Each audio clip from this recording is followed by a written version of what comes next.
3 weeks after my wife walked out with a man whose watch cost more than my car, she came back crying like she forgot the exit sign. 1 month after she called me a nobody, she was kneeling in my office lobby asking for a second chance. The part she did not see coming was that I was done being the lesson, and I was about to become the warning. Now the story, I used to think betrayal had a sound, like a door slam or a glass breaking. Turns out it sounds like polite laughter in your own kitchen. On a Tuesday, with your wife holding her phone like it was a warm secret. My name is Daniel. And if you are here for a sad man story where I fall apart and beg, you picked the wrong channel. I do not beg. I take notes. I remember the details. And I learn fast. The Tuesday started normal. My coffee tasted like regret. But that was just the brand. My wife Marissa walked around humming, too cheerful for someone who always complained about our cheap detergent. She had a new dress. Nothing dramatic. Just slightly too perfect for grocery day. I asked where she was going. She said brunch with the girls. And I said sure. Because trust is what you hand someone when they have not yet proven they deserve it. I was working from home then. I was a senior operations manager at a mid-sized tech logistics company called Northbridge Systems. Not glamorous, not poor either. Just stable. And Marissa hated stable. She said stable was what people accepted when they gave up on being special. That should have been my first clue. But I was in love, and love is basically a blindfold you pay for yourself. Around noon, I got a message from my friend Tasha, who worked in finance at Northbridge. She sent a photo with one line, "Is this Marissa?" The photo was taken from across a restaurant. My wife was at a window table with a man in a tailored suit. His hand was on the table near hers like he owned the air between them. They were not kissing or anything. Nothing dramatic. Just intimate in that expensive, quiet way, like two people sharing a joke that includes you, but you are not invited. I stared at the photo longer than I should have. Not because I did not believe it, but because part of me wanted to be impressed by how quickly life can rewrite itself. I texted Marissa, "Hey, how is brunch?" She replied with a selfie that looked like it was taken in a bathroom. "Girls' Day, love you." Which was funny, because the restaurant in the photo had a very recognizable gold logo. I did not respond. I did what I always do when something smells off. I checked patterns. Marissa had been working out more, dressing sharper, suddenly talking about her future in vague terms, like she was auditioning for a better life. She also started saying little things like, "You are lucky I am not high maintenance," which is something only high maintenance people say. I waited until she came home. She walked in holding a small shopping bag, a brand I knew we did not buy. She put it down like it was nothing. I said, "How was brunch?" She said. "Long," I said. "Who is he?" Her face did a tiny flicker, just a blink of annoyance. Like I interrupted her favorite show. She tried the usual. "What are you talking about?" So I showed her the photo, and she did not cry. She did not look guilty. She looked relieved. Like the truth finally showed up and saved her the trouble of acting. She sat on the edge of the couch, crossed her legs, and said, "His name is Grant. He is an investor. And before you start," nothing happened. I laughed. Not because it was funny, but because it was the only sound in my body that still worked. I said, "Marissa, do not insult my intelligence." She tilted her head and said, "Daniel, you are smart, but you are not ambitious. He sees me. He can give me a life." And there it was, the cleanest insult, delivered like a compliment. I asked, "So you were just going to leave?" She said, "I am leaving." She said it like she was announcing a new season of herself. Then she added, "I am not trying to hurt you. I just cannot keep pretending this is enough." I told her. "You made vows," she shrugged. "Vows do not pay for beachfront views." That line stuck to my brain like gum under a desk. Not because I cared about the beach, but because she said it with that smooth confidence of someone who thinks money is the only language adults speak. She walked into our bedroom, and I followed slowly, not to stop her, just to watch my life pack itself into suitcases. She pulled out drawers, tossed clothes in like she was racing a timer. I said, "Are you really doing this?" She said, "Yes." And she said, "You will be fine. You always land on your feet." That one hurt more than the rest, because it meant she believed I would survive without her. And she was right. She left that night. No screaming, no drama, just her keys on the counter and the quiet click of a door closing. I slept on the couch. Not because I could not bear the bedroom, but because it felt ridiculous to stretch out in an empty bed like nothing changed. The next morning, she sent a message. I am staying with Grant for now. We should talk about the apartment. I read it twice. Then I deleted it. And I went to work, because bills do not pause for heartbreak. At Northbridge, everyone acted normal. But normal is an illusion. The minute you walk into an office with red eyes, people start doing that soft voice thing like you are a sad puppy. I avoided it. I kept my face neutral. I dove into a project we had been preparing for months, an internal audit for a big merger.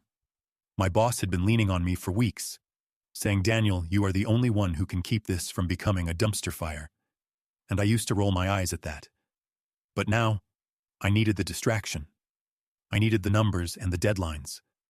Because numbers do not cheat. The first twist happened 2 days later. When our CEO suddenly resigned, it hit the company like a surprise storm. Rumors exploded. Board conflict. Investor pressure. A failed acquisition, nobody knew, and everyone pretended they did. I was in a conference room when Tasha leaned close and whispered, Daniel, the board is calling emergency leadership reviews. Keep your head up. I nodded, and I did not know then that my life was already turning a corner, and that Marissa had just traded a steady road for a glittery trap, and she did not even hear it closing. The day after the resignation, the office felt like a plane hitting turbulence. Everyone buckled their seatbelts with gossip, but nobody knew where we were landing. My calendar filled with last-minute meetings titled Alignment and Strategy, which is corporate code for we are scared and we want to look busy.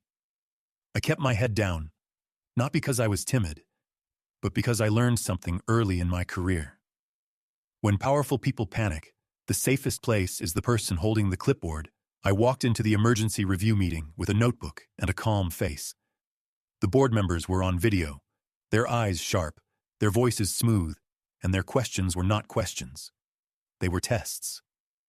I answered like I had been practicing for years, because I had, not for this moment exactly, but for any moment where competence could be mistaken for leadership if you stayed steady long enough. After the meeting, my boss pulled me aside. His tie was loose, his smile was fake, and he said, Daniel, they liked you. I said, Good, he said. No, really. They liked you. Like he had just seen a glitch in the system and did not know whether to report it or pray it goes away. That night I went home to an apartment that felt too quiet. The kind of quiet that makes you hear the refrigerator working like it is doing overtime. Marissa had taken most of her clothes but left a few hangers like little skeletons in the closet. She also left a framed photo of us at a lake, smiling at the camera like two people who believed in forever. I turned it around and faced it toward the wall, not because I hated the memory, but because I needed my space to stop performing happiness for an audience of furniture. My phone buzzed, a message from Marissa. How are you holding up? I stared at it. The nerve of it was almost impressive. Like she thought betrayal came with a customer service follow-up. I did not answer, not out of revenge, out of clarity. She had chosen a life where my feelings were a minor inconvenience, so I stopped giving her the privilege of my reaction. 2 days later, another message arrived. Grant wants to discuss the apartment. He says we should handle it like adults. I laughed again, because nothing says adult like letting your new rich boyfriend manage your old marriage paperwork. I still did not answer. Instead, I called a lawyer. Nothing dramatic, just practical. Because the best way to keep your dignity is to put it in writing. The lawyer asked if there were kids. I said no, and for the first time in weeks, I felt something like relief. Not because kids are a burden, but because no child deserved to be used as a tug-of-war rope between my past and my future. At work, the pressure grew. The board announced an interim leadership committee. My name was on it, which shocked exactly nobody who had watched me quietly put out fires for years, and shocked everyone who believed leadership was a haircut and a loud voice. My tasks multiplied: investor calls, internal audits, supplier renegotiations, and a sudden scramble to stabilize a merger that was now at risk. I could feel people watching me, measuring, hoping I would crack so they could return to their favorite sport. Blaming someone else, I did not crack. I streamlined teams. I cut unnecessary meetings. I spoke plainly, and I made decisions fast, which is the real luxury everyone wants: speed without chaos. One evening, I got called to the executive floor, a place I used to visit like a tourist, careful not to touch anything. The board chair, a woman named Evelyn Carr, greeted me with a look that felt like a scan. She offered coffee. I declined. She asked about my background. I told her the truth. First-generation college grad. Built my career in operations, learned systems because systems do not lie. She nodded like that mattered. Then she said something that made my pulse shift. "Daniel, do you know why you are in this room?" I said. "Because someone needs to keep the merger from collapsing," she said. "Yes, and also because the previous CEO had blind spots." She paused, then added, "You do not. Not the same ones." I did not celebrate. Because praise from a board chair is like sunshine through a magnifying glass. It can warm you or burn you depending on their next move. She handed me a folder. Inside was a document marked confidential. It was a leadership succession brief. It listed candidates for permanent CEO, and my name was not at the bottom. It was near the top. I kept my face neutral, but inside my mind did a quiet backflip. Evelyn said, "Before you say anything, this is not a promise, this is a process, and processes can be messy." I said, "I understand." She leaned in slightly. "What I need to know is, can you handle messy?" I said, "I have been handling messy for years." I did not mention my marriage, but it was there in the way I spoke, in the way my voice did not shake, in the way my eyes did not ask for mercy. On the way home, I passed the restaurant from the photo, the gold logo glowing like a reminder. I saw Grant through the window, sitting alone, checking his phone, his suit sharp, his posture impatient. And across from him, Marissa was talking fast, her hands moving like she was bargaining for something that kept slipping away. I did not go in. I did not want a scene. But I watched long enough to see her face fall when he barely looked up. Rich men do not always buy love. Sometimes they rent attention, and the lease has strict terms. When I got home, I found a courier envelope taped to my door. No return address. Inside was a small sealed packet and a note with one sentence. "Daniel, if you want to understand what is happening at Northbridge, read this before anyone else does." The packet contained copies of emails, real emails, between two senior executives and an outside consultant. They were discussing manipulating the merger numbers, not outright illegal on the surface, but shady enough to drown the company if exposed. And there was a name mentioned as a potential scapegoat. Mine. My stomach went cold. Not with fear, with focus, because now the game had rules. I did not sleep that night. Not because I was spiraling, but because my brain was running like a server with a memory leak. Those emails sat on my kitchen table like a live wire, and I kept staring at my own name inside them. Not as the hero, not as the villain, but as the convenient person in the middle. The kind you can blame because you always show up and you always fix things, and people love using reliable men as shields. I made coffee, opened my laptop, and started building a timeline. Who sent what? Who approved what? Who benefited? And who would panic if the truth got daylight? By sunrise, I had a clean list of pressure points, and I also had one very uncomfortable question. Who sent me the packet? Because it was either an ally with a conscience or an enemy trying to steer me into a trap. At 8 a.m., I walked into Northbridge like I owned the place. Not with arrogance, with calm, the kind of calm that makes people second-guess their own confidence. I asked Tasha to meet me in a side room. She arrived holding her tablet like a shield. She said, "You look like you have been awake since the invention of electricity." I said, "Close." Then I slid the packet across the table. Her eyes scanned. Her mouth tightened, and she whispered, "This is bad," I said. "It is worse if they pin it on me," she asked. "Who gave you this?" I said. "That is the fun part. I do not know." Tasha leaned back.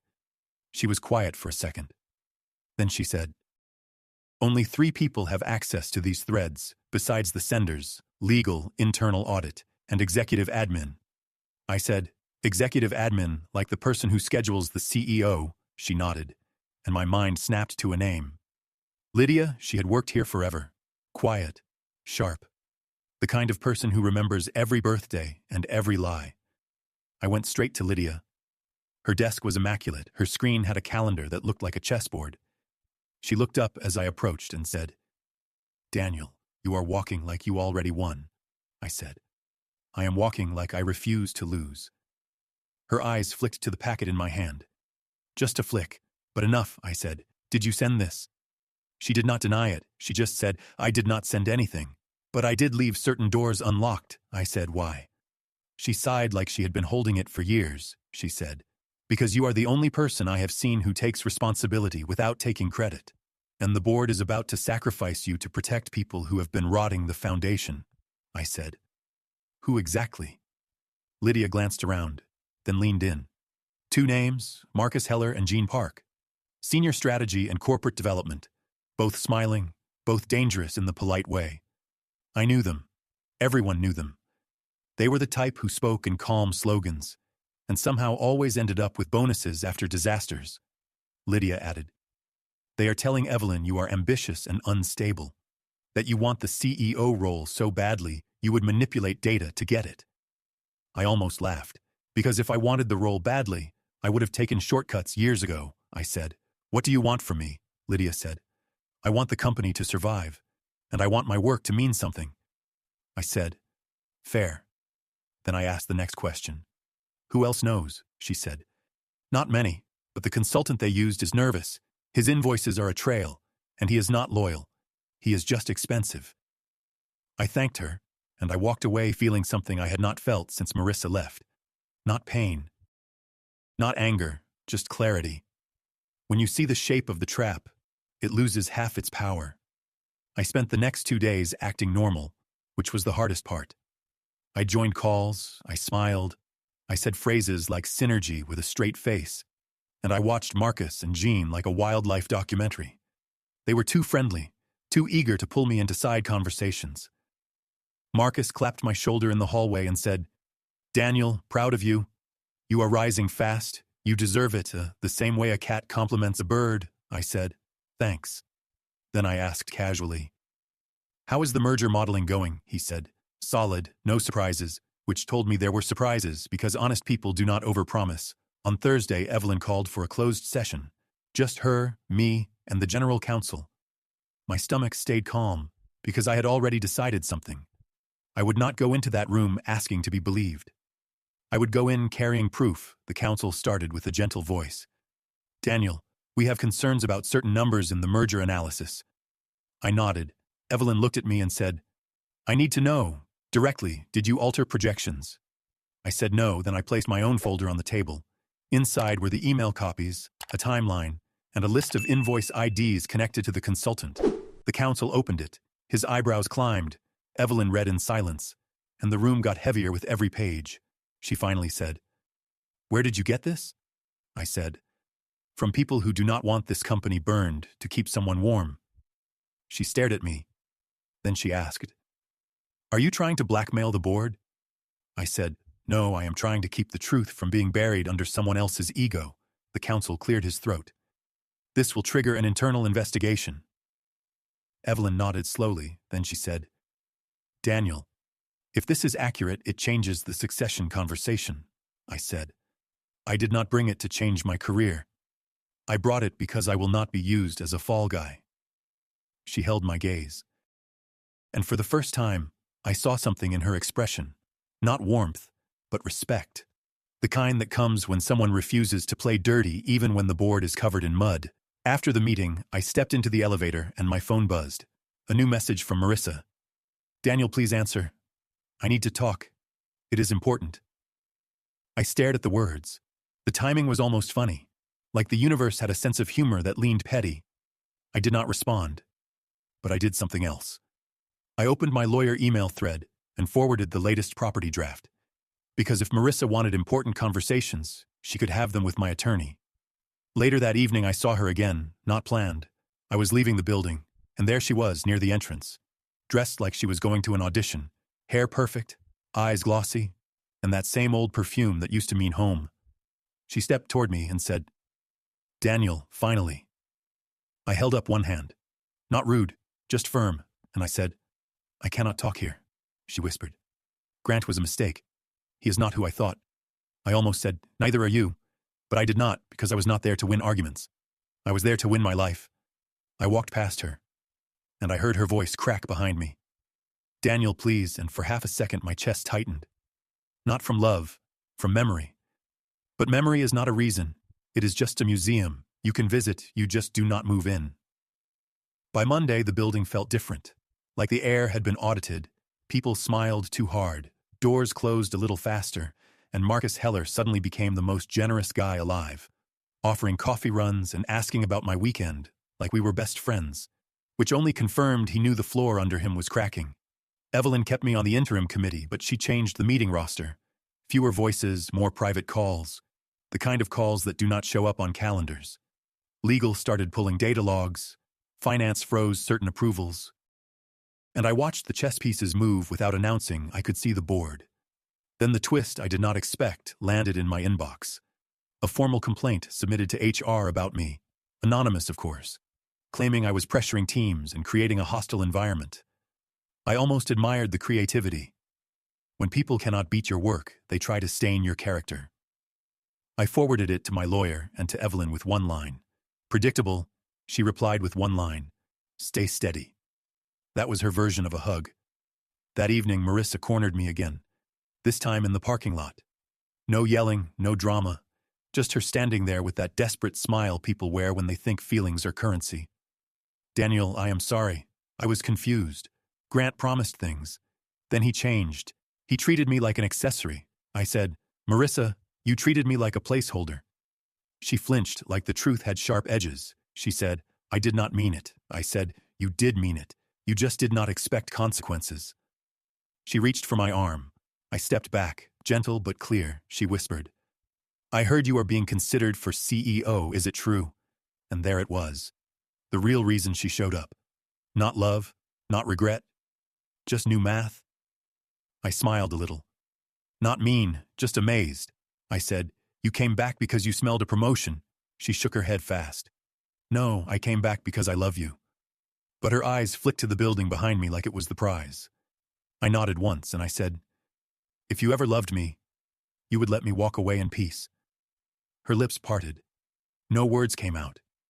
And for a second she looked smaller. Not because I was powerful, but because she finally saw herself clearly. I got in my car and left. Later that night, Lydia called me from a private number, her voice low. Daniel, Marcus is trying to move money offshore through a vendor change. He wants it signed tomorrow, and he is pushing your name onto the approval chain. I closed my eyes, breathed once, and said, good. Let him. Because now I could catch him with his hand on the pen, not my hand on the blame. The next morning, Marcus walked into my office with a folder and a smile that looked borrowed. He said, Daniel, quick favor. Vendor swap for the merger pipeline. Just routine. He slid the papers toward me like a waiter presenting dessert. I did not touch them, I said. Send it through procurement and legal like policy requires. He laughed softly. Policy is slow. We need speed. I said. Speed without policy is just a crash with confidence. His smile tightened. He leaned in. Come on. You want the CEO seat right. Help the company look strong. I held his gaze and I said, I want the company clean, not just pretty. Then I did something that made him blink. I tapped my speakerphone and said, Evelyn, are you on? Because the line was already open.